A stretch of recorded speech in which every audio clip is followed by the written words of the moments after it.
네, 안녕하세요. 선생님은 뒷반 선생님 김연하 선생님이고요.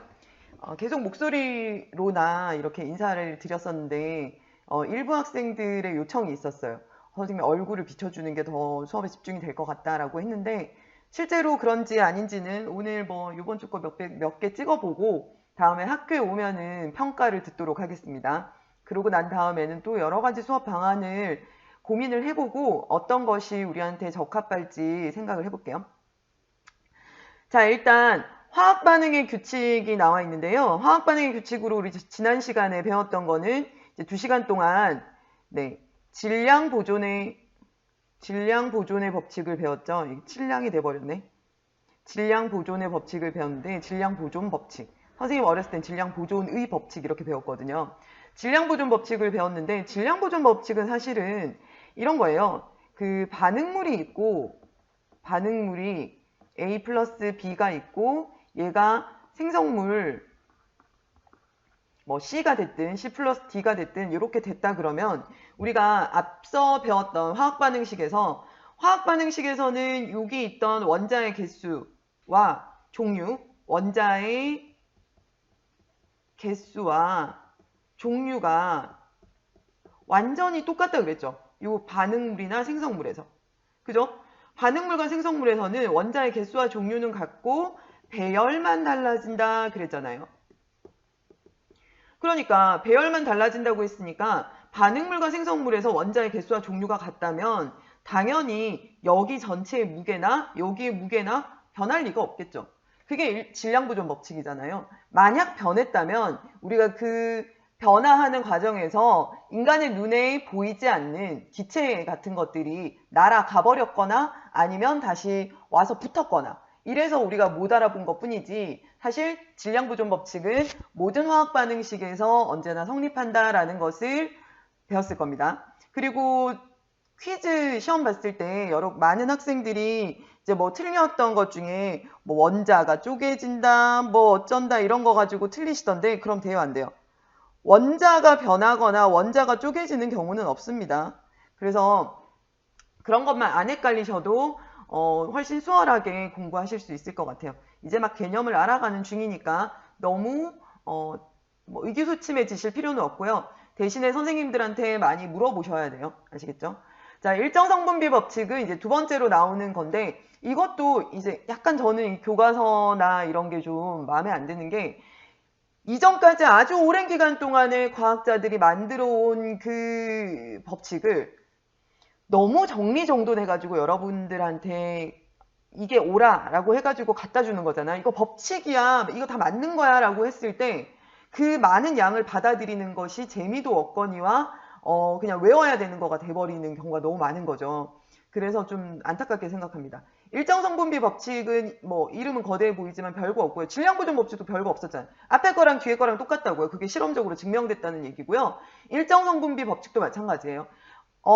우리 앞에 얘기했을 때 뭐 앞에 개수가 몇 개 붙고 뭐 이런 거 있었잖아요. 그것처럼 어떤 그 화학 반응을 이뤄서 이제 화합물이 만들어진다고 하면요. 이 화합물은 언제나 일정한 질량비를 가지고 만들어진다. 그러니까 예를 들면 수소하고 산소가 이제 만나서 물을 만들었어요. 그럼 수소하고 산소가 만나서 만들어지는 물을 만들 때의 질량비는 정해져 있고 그 다음에 수소하고 산소가 만나서 뭐 과산화수소를 만드는 그 질량비는 정해져 있다. 일정하다.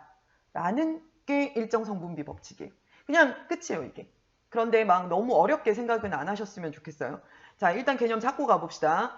뭐 핵심 개념은 일정성분비 법칙이고요. 학습 목표는 화학 반응에서 일정성분비 법칙이 성립하는 것을 여러분이 두루 설명할 수 있으면 된다는 건데 여기도 이제 여러분 약간 초딩 취급하는 그런 거죠. 이렇게 하면 자동차가 완성되는 거지.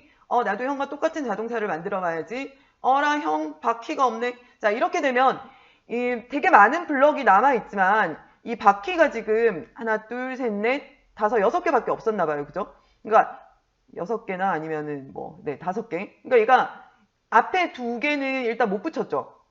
즉, 아무리 많은 블럭이 있다고 하더라도, 그죠? 주요 요소가 될 수 없는, 그러니까 주요 부품이 없다면 얘 완성된 어떤 하나를 만들 수 없죠. 자동차를 만들 수 없죠. 그래서 장난감을 조립하는 것처럼 화합물이 만들어진다면 구성 원소 사이에는 어떤 관계가 성립하느냐 하면은 일정한 성분으로 두 개가 결합하는 거죠. 즉 자동차 하나에는 뭐 블럭이 10개 들어간다고 했을 때 뭐 바퀴는 하나, 둘, 셋, 4개가 들어가야 된다. 이런 관계가 성립한다는 거죠. 그죠? 그래서 다른 부품이 아무리 많아도 바퀴가 4개가 안 된다. 4개의 배수가 안 된다. 그러면은 하나밖에 못 만드는 거예요. 그죠? 4개 있다. 6개 있다. 그럼 4개 있으나 6개 있으나 똑같다는 거죠. 6개 가지고는 2개를 못 만드니까 8개는 돼야 된다는 거죠. 자, 어쨌든 구성 원소 사이에는 이래서 어떤 비율이 성립한다는 것을 미루어 짐작할 수 있을 것 같아요.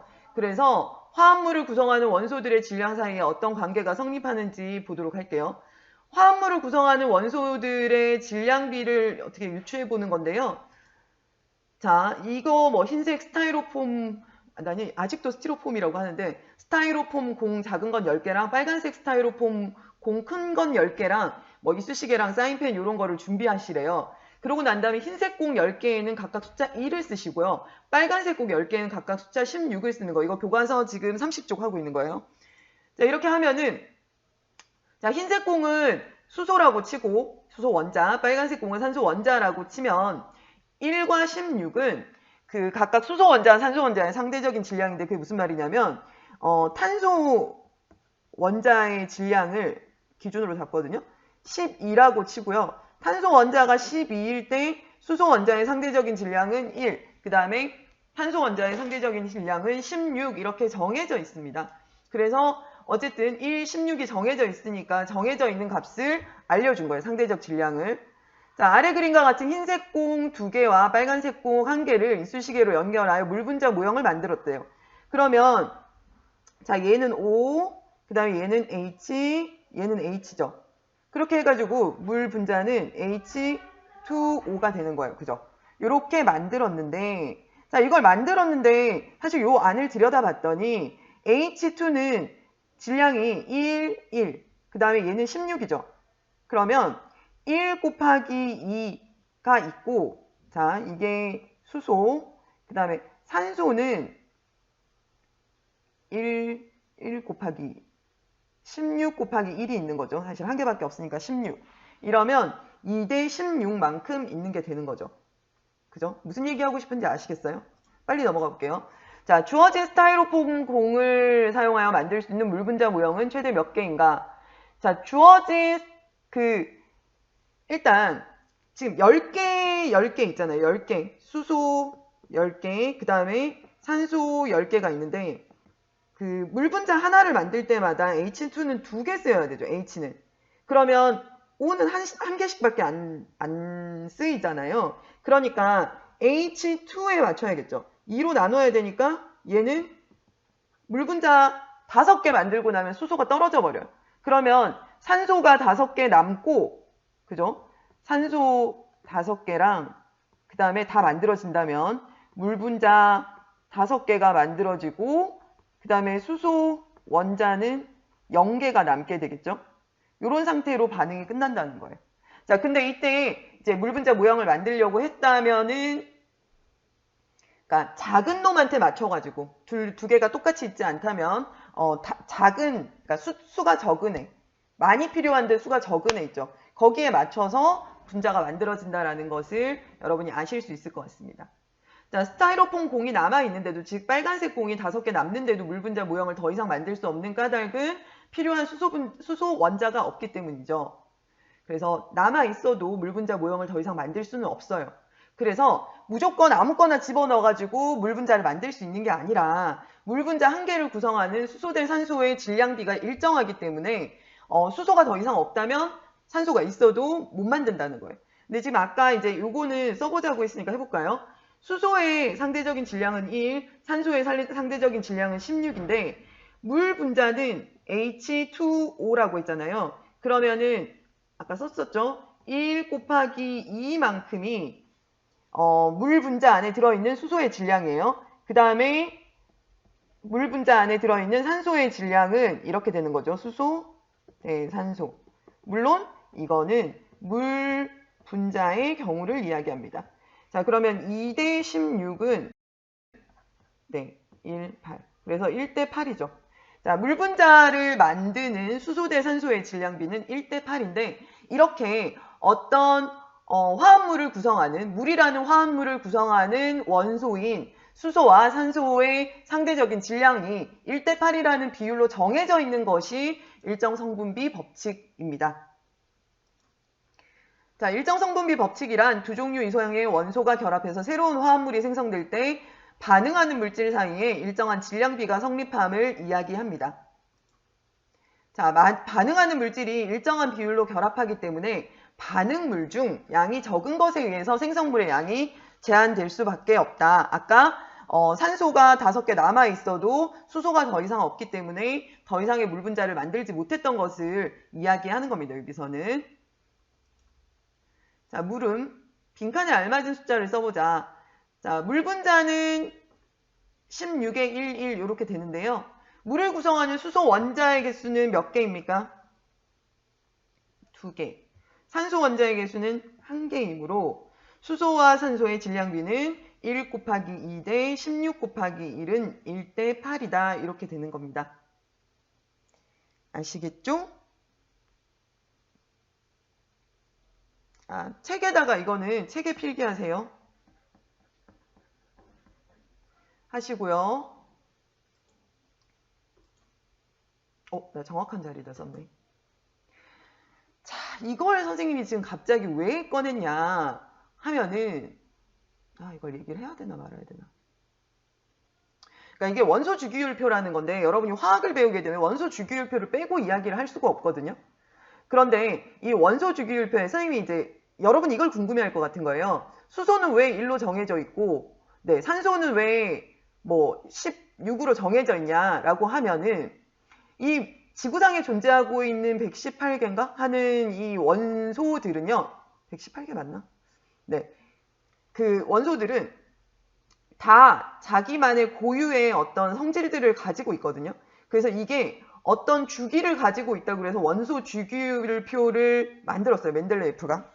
원소 주기율표를 만들었는데 이거 이제 중간에 무슨 방사성동위원소 같은 것들 막 이제 발견되면서 좀 더 많이 복잡해지긴 했지만 어쨌든 이런 원소 주기율표가 있어요. 그래서 우주에서 가장 흔한 것은 제일 단순한 거거든요. 제일 단순한 거인 수소하고 헬륨이 우주 공간에 가장 단순한 거예요. 자, 수소는요. 내부를 보면 양성자 1개로 이루어져 있어요. 전자도 물론 1개가 있죠. 전자 1개랑 양성자 1개가 있는데 얘는 되게 가벼워요. 전자는 원래 거의 질량이 없거든요. 그래서 양성자 1개가 있으니까 질량이 1이 되는 거예요. 근데 그 다음부터는 얘네가 양성자가 2개 되면은 중성자도 2개 있거든요. 그래서 그 다음부터는 질량을 2배를 곱해줘야 돼요. 여기 2라고 써 있는 거예요.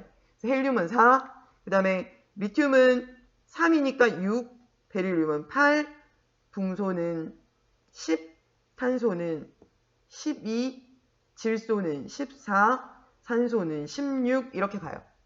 이게 무게가 갈수록 점점 무거워지는 거가 그 안에 들어있는 양성자와 중성자의 수, 물론 전자의 수도 점점 늘어나기 때문이에요. 그거를 여러분이 이제 나중에 고등학교 가면 더 자세히 배우겠지만 그러나 여러분이 지금 16, 14, 12 그거를 막 이렇게 무작정 하고 있는 것이 아니라 자연 안에는 이미 발견된 규칙들이 있거든요. 그 규칙에 따라서 뭔가 결합하고 있는데 그거를 이제 여러분한테 주기율표를 전부 다 지금 배워야 돼 라고 얘기하면 너무 힘드니까 그냥 몇 개만 알려주고 원리만 알려주면서 외우라고 하는 거거든요. 그렇지만 여러분은 이제 주기율표를 보면서 그러니까 주기율표를 나중에 배울 건데 이미 자연에서는 이 원소들의 규칙에 대해서 굉장히 많이 발견해서 정리해 두었다라는 것을 알고 계시면 될 것 같습니다. 자, 이거는 이제 아까 밖에 거는 엄청 복잡한 거였고 이거는 이제 보통 고등학교 가면 여기까지 외우거든요. 수엘, 리베비시, 노블레, 나마알시, 인황염아, 크카 이래가지고 외워요. 선생님 아직도 외우고 있잖아요. 고등학교 때 외운 거예요. 이제 어쨌든 이렇게 외우면 1, 2, 3, 4, 5, 6, 7, 8, 9, 10, 11, 12, 13, 14, 15, 16 이렇게 해서 외웠어요. 여러분도 흥미가 있으시다면 여기 이 정도는 외워도 나쁘진 않을 것 같습니다. 자, 그래서 자, 방금 앞에서 그 표를 봤더니 어때요? 봐봐. 지금 n 바로 나왔는데 이 질소가 여기 나왔잖아요. 근데 얘가 아까 그랬잖아요. 얘는 이제 질량이 1이고 여기는 4. 왜냐면 2번이어가지고 양성자 2개, 중성자 2개가 있거든요. 얘는 양성자 3개, 중성자 3개가 있어서 6. 얘는 4 플러스 4여서 8. 5 플러스 5여서 10.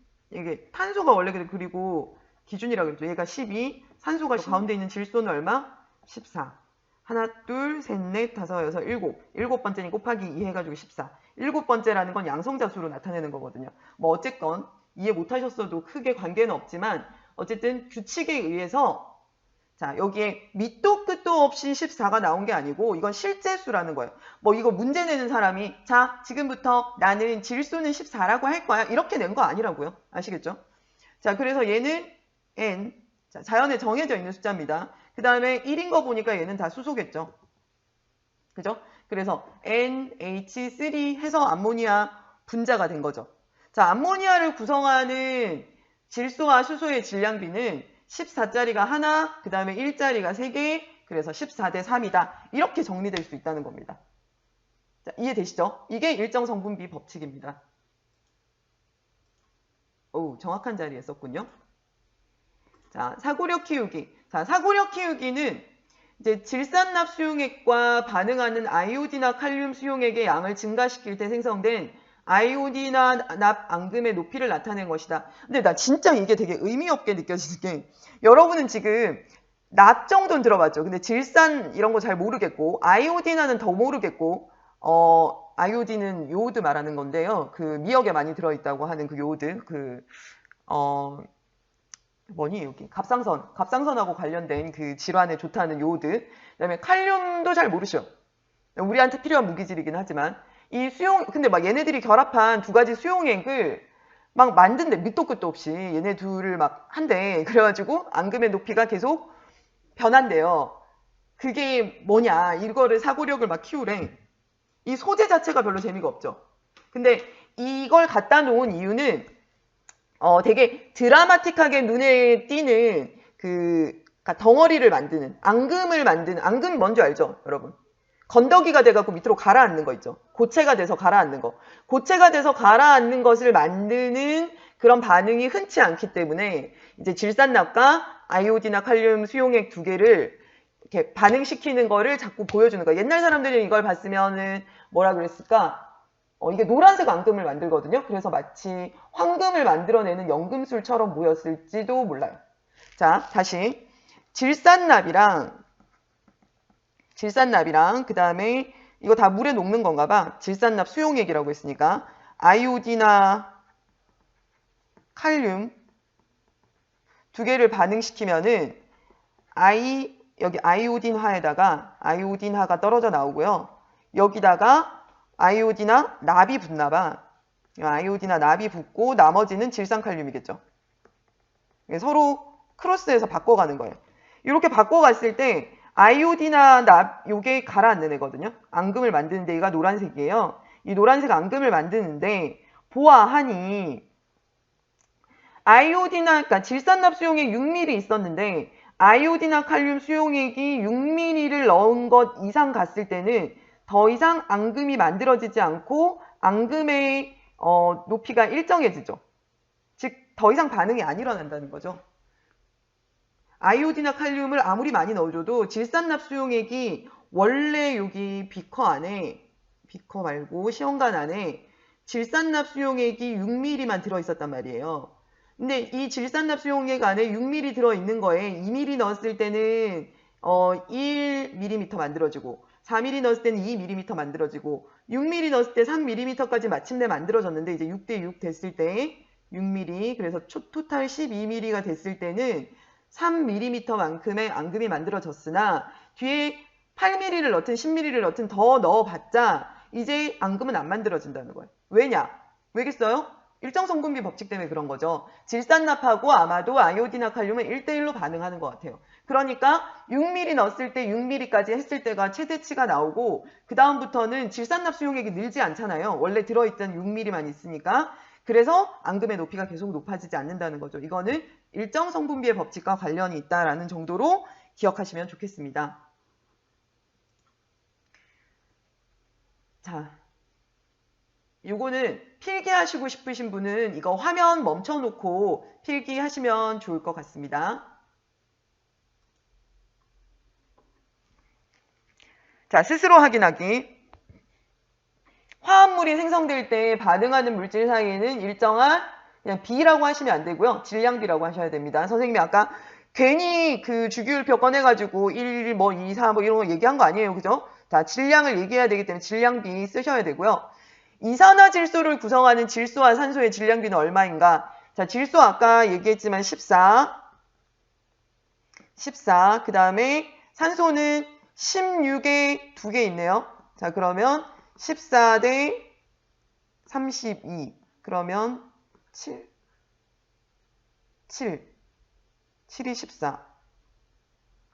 2로 나누면 7, 14에 16. 7 대 16이겠네요. 그죠? 내 얼굴이 여기를 가리고 있다. 16이 맞아요. 자, 그 다음에 혼합물에서는, 자, 혼합물은 뭐냐면 화합물이랑 다른 물리적인 그냥 혼합물, 물리적으로 그냥 뒤섞여 있는 거. 혼합물에서 일정 성분비 법칙이 성립하는지 쓰고 그 까닭을 설명해보자.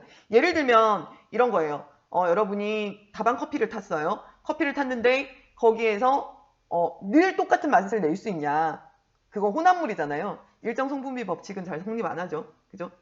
그래서 혼합물은 그냥 막 뒤섞여 있는 거기 때문에 일정 성분비 법칙은 성립하지 않습니다. 물질이 섞이는 비율이 일정하지 않기 때문에 일정 성분비 법칙이 성립하지 않는다 하는 것이 요 스스로 확인하기까지의 문제이고요. 이번 시간에 교과서 설명은 여기까지인데 여러분이 좀 이게 어려우셨을래나요? 어려우셨으면은 안 되는데. 자, 어쨌든 너무 무거운 마음으로 화학반응 법칙에 다가가지 마시고 질문이 있으면은 댓글을 남겨주시. 구글에도 댓글 남겨지던데. 댓글 남겨서 선생님